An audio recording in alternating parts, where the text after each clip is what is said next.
15 h ce dimanche 24 mai 2026 sur RTI 1.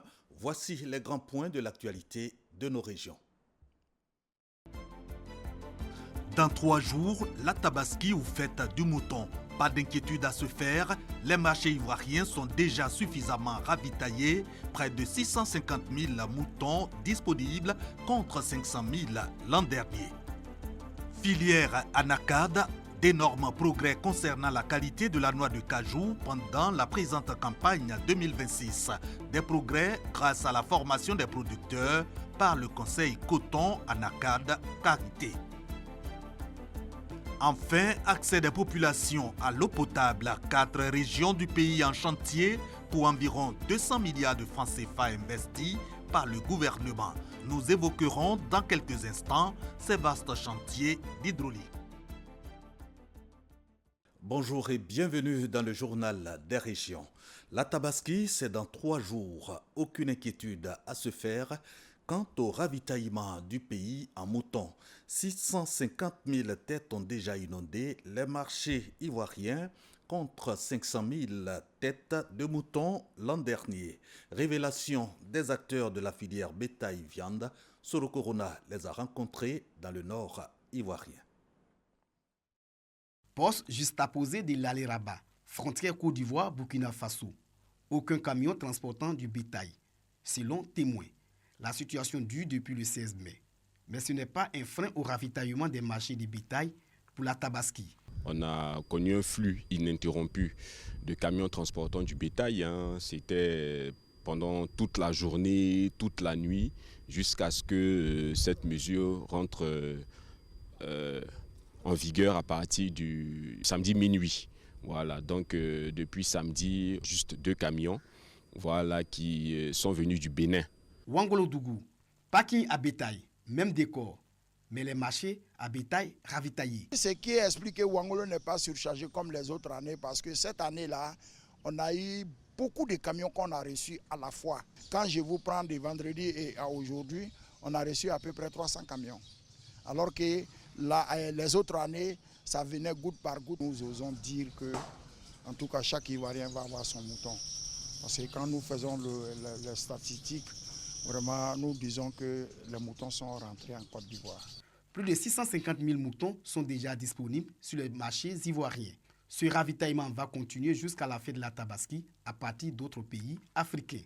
Ça vient du Burkina et du Mali, même du Bénin et du Togo. Au jour d'aujourd'hui, on s'est dit que, en tout cas, on va dépasser même la prévision de l'année passée. L'année passée, on était à 500 000 têtes, mais au jour d'aujourd'hui, en tout cas, notre prévision, c'est de 600 000 têtes. À Tengrela, autre frontière, autre réalité. Le ravitaillement des marchés s'est fait à partir de la production locale. Nous-mêmes, on attend que est-ce que nos moutons seront finis. Parce que c'est le problème même que nous on craint. Parce que nous sommes là aujourd'hui en tant qu'éleveurs de petits ruminants, en même temps commerçants de petits ruminants. C'est les moutons locaux qui sont là. Ça ne vient pas d'ailleurs. Nous-mêmes, depuis qu'on est là, nous-mêmes, on se ravitaille nous-mêmes et puis on cherche à ravitailler aussi une autre zone. Même à Djara, on a fait un chargement la semaine passée même pour faire partie là-bas. Pour la Tabaski, le bétail est disponible dans les localités aux frontières.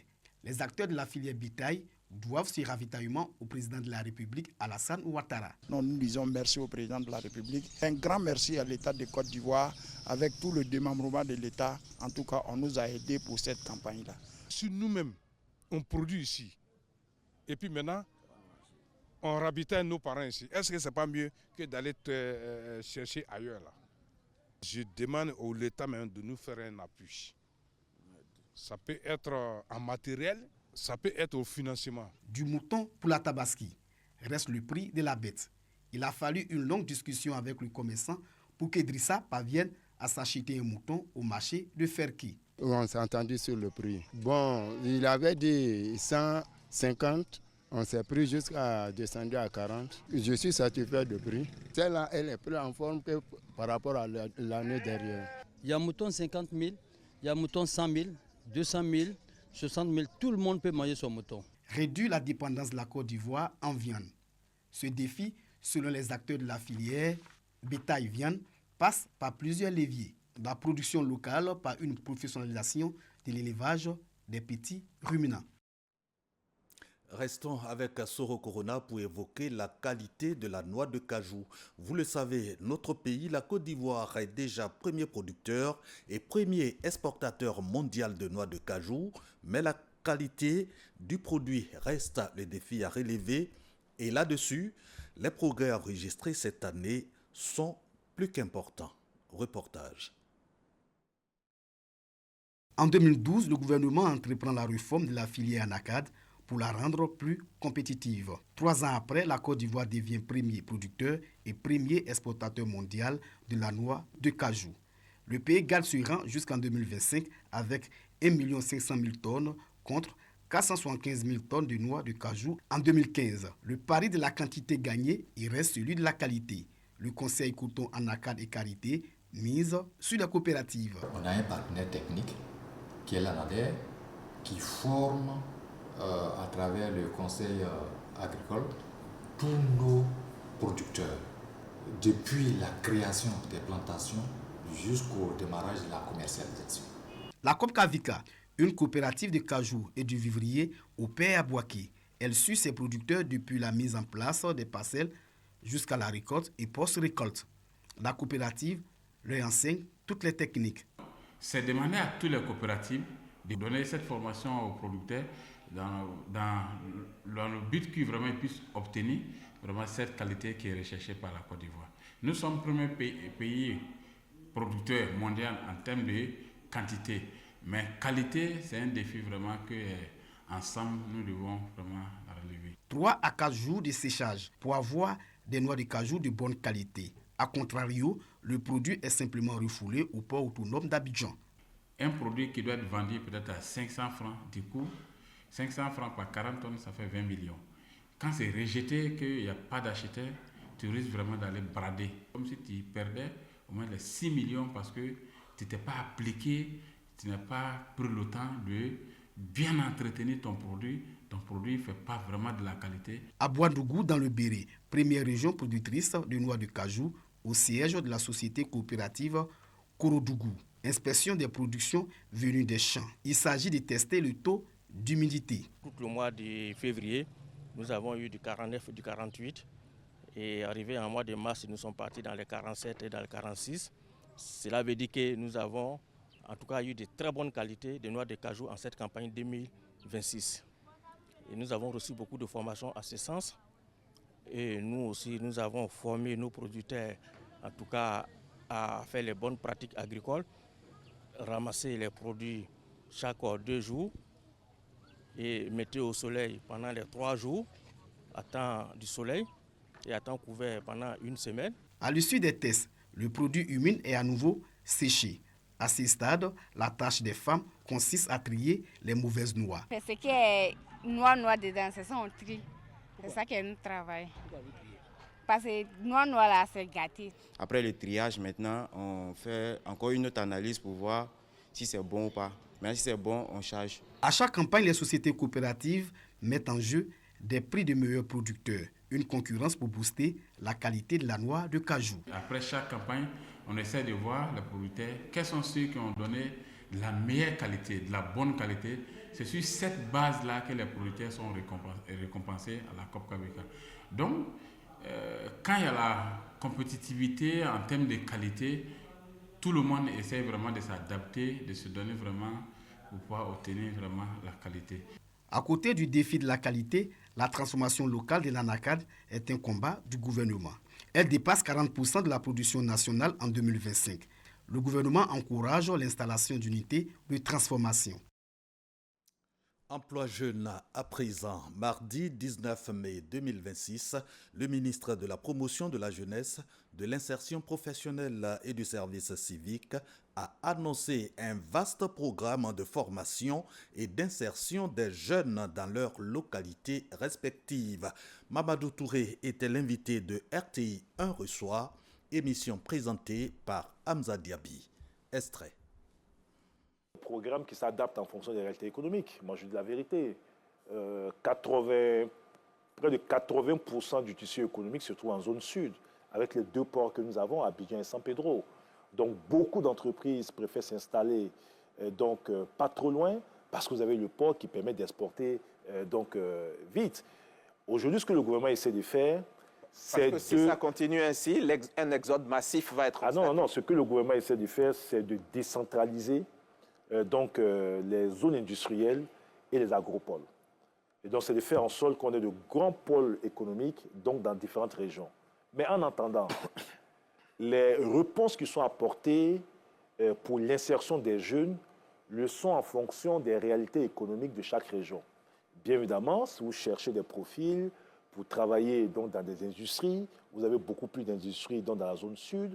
Si vous allez peut-être, je dis n'importe quoi, à Vavois, ou si vous allez peut-être à Koubli, où il y a moins d'industries, mais la plupart des jeunes qui sont là-bas le sont dans le secteur agricole. Et ces jeunes n'ont pas forcément un besoin pour travailler dans une industrie parce qu'ils n'ont même pas la qualification pour, mais ils ont besoin donc de financement pour faire donc de l'élevage, pour faire donc de la culture, pour faire du vivrier, pour faire de la transformation, la petite transformation. Donc en fonction des réalités économiques, vous avez des réponses qui sont adaptées avec beaucoup plus de financement d'entrepreneuriat ou bien beaucoup plus de profilage pour un emploi salarié. Et généralement, c'est dans les grands pôles économiques où nous retrouvons beaucoup d'entreprises que nous avons des véritables besoins en termes de profil. Mais dès le 1er juin, nous nous déployons à l'intérieur du pays, vous l'avez dit. C'est-à-dire qu'il y a près de 27 régions qui vont accueillir donc, toutes ces opportunités qui sont mobilisées. Et si on n'arrive pas à les pourvoir toutes à Abidjan, mais nous allons offrir les mêmes opportunités aussi. Alors, nous avons choisi les régions en fonction donc, des profils recherchés et en fonction donc, de la couverture donc, de l'agence emploi jeune. 27 sur 31. 27 sur 31. Et l'année prochaine, peut-être que nous irons donc les 31 régions. Mais, alors, je rappelle que l'année dernière, c'était seulement Abidjan. Donc, c'est déjà une bonne progression de partir d'Abidjan et de toucher 27 autres régions à l'intérieur du pays. Voilà, vous l'aurez compris, l'avenir de la jeunesse ivoirienne se joue désormais au cœur de nos régions.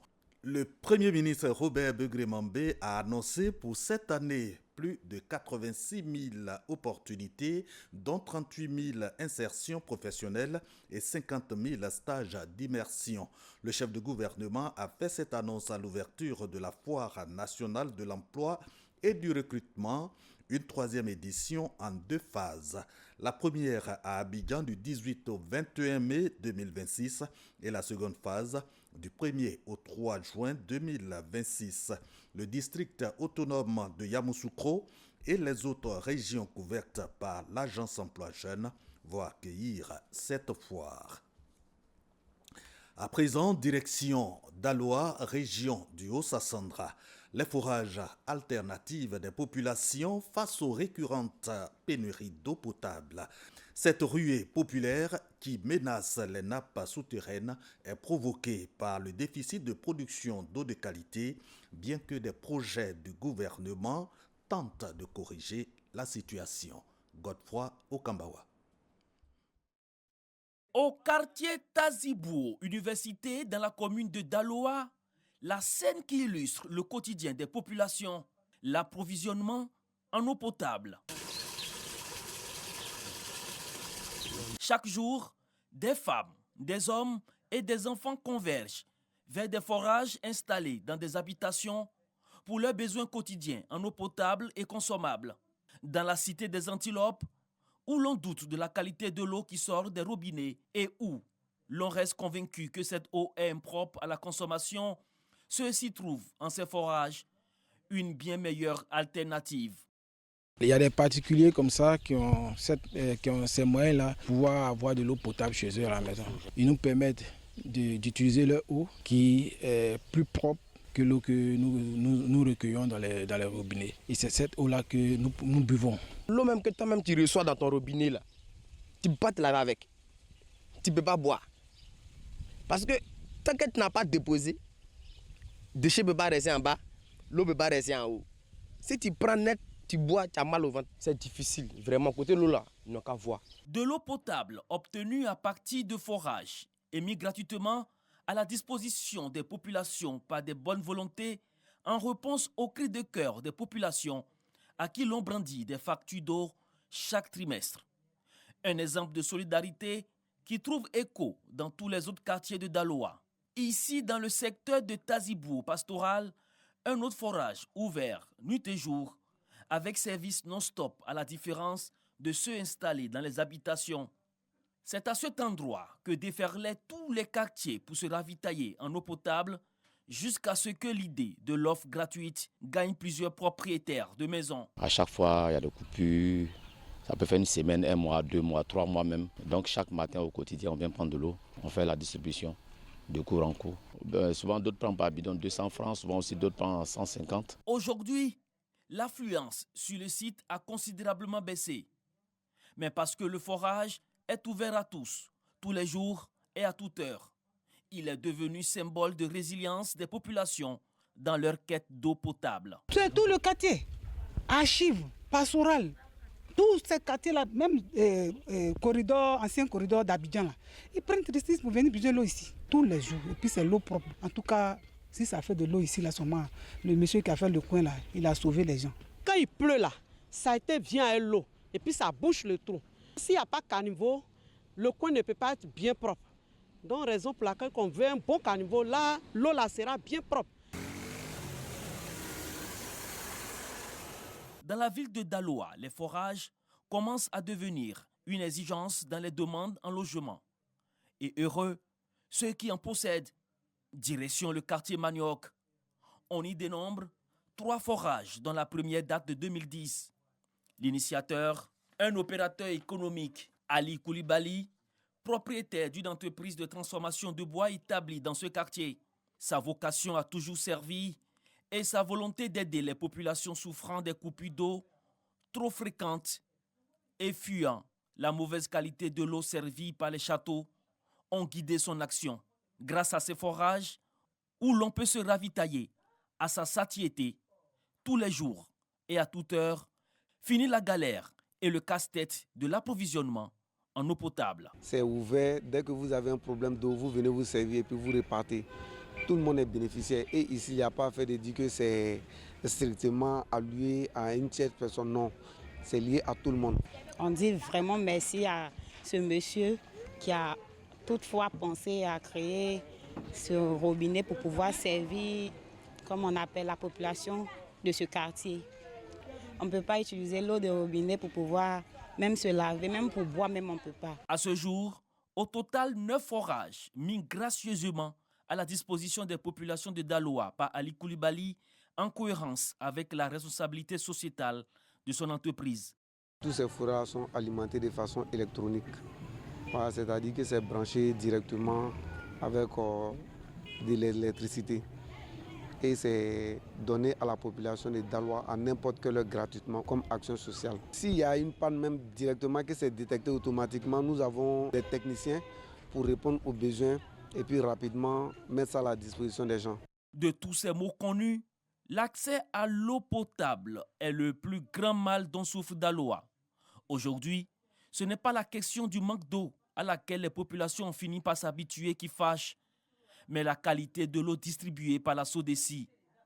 Entre Grogne et Espoir, les Galabouans, du nom des habitants de la ville de Daloa, prennent leur mal en patience, comme des suppliciés, avec chaque jour ce recours au forage, œuvre de certaines bonnes volontés de la ville. Bonne volonté s'entend, disons merci à M. Ali Koulibaly. Pourtant, pour l'accès à l'eau potable, en Côte d'Ivoire, le gouvernement consent d'énormes investissements, plusieurs centaines de milliards sur toute l'étendue du territoire national. Pour 4 régions, environ 200 milliards de francs CFA investis. Il s'agit du Béquet, le Hambol, le Go et le Lodjibois. Dans ces 4 régions, de vastes projets d'adduction et de renforcement de l'alimentation en eau potable sont en cours. Charles Tatou. L'eau, source de vie. Le gouvernement met les bouchées doubles pour que chaque Ivoirien ait accès à l'eau potable. L'État dote les villages de pompes à motricité solaire, un système hydraulique qui permet aux femmes de remplir leurs cuvettes et seaux d'eau à partir des robinets comme si elles étaient en ville. Quant aux grandes villes et aux chefs-lieux de sous-préfecture, elles bénéficient de gros moyens, répondant à leurs besoins en eau potable. Construction des châteaux d'eau, de forage, de retenue d'eau et de seuils hydrauliques sur les fleuves pour le transport d'eau. Coût global des investissements en zone urbaine, plus de 365 milliards de francs CFA. La région du Gbeke et du Hambol ne sont pas restés en marge de ces investissements. Cependant, dans la commune de Bouaké, les populations de certains quartiers ont encore du mal à recevoir l'eau de bonne qualité. Les quartiers comme Air France, Nembo et une partie de Kennedy, c'est de plus vieux quartiers. Et ces quartiers-là, il y a de très vieilles canalisations qui ont plus de 50 ans en fonte, qui ont atteint leur limite d'âge.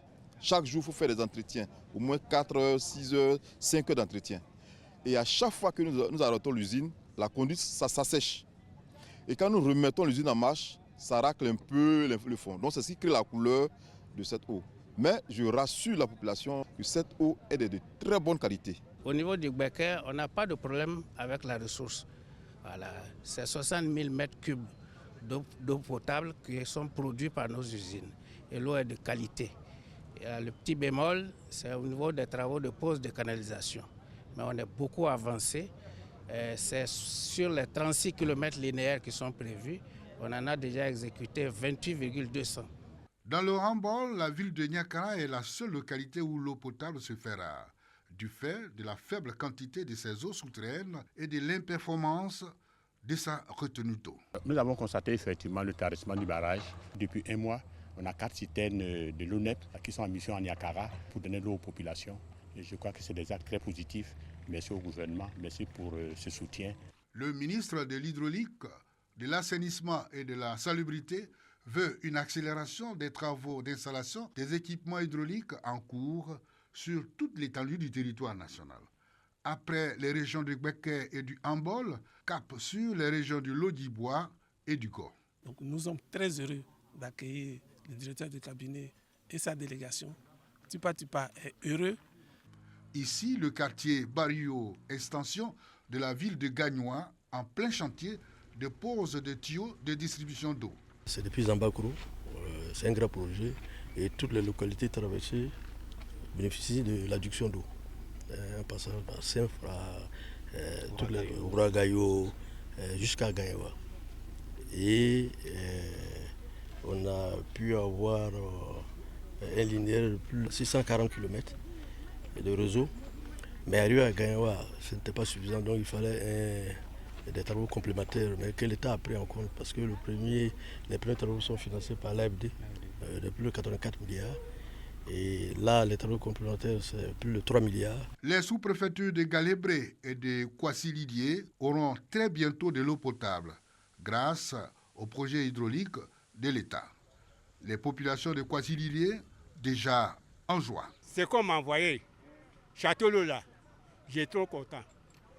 Je salue le président Alassane. On est à la Kouta actuellement. Ici, c'est un château aussi en béton. Donc, qui a 50 mètres cubes. Et le forêt, lui, fait 8 mètres cubes. Donc, là, le montant, c'est 400 millions. De Barrio à Kwasi-Lidié, en passant par Oumeire et Guitry, le taux de réalisation des travaux d'alimentation et de renforcement de la production d'eau potable a atteint 80%. Vous venez de le voir, l'État consent d'énormes efforts pour l'approvisionnement des populations en eau potable.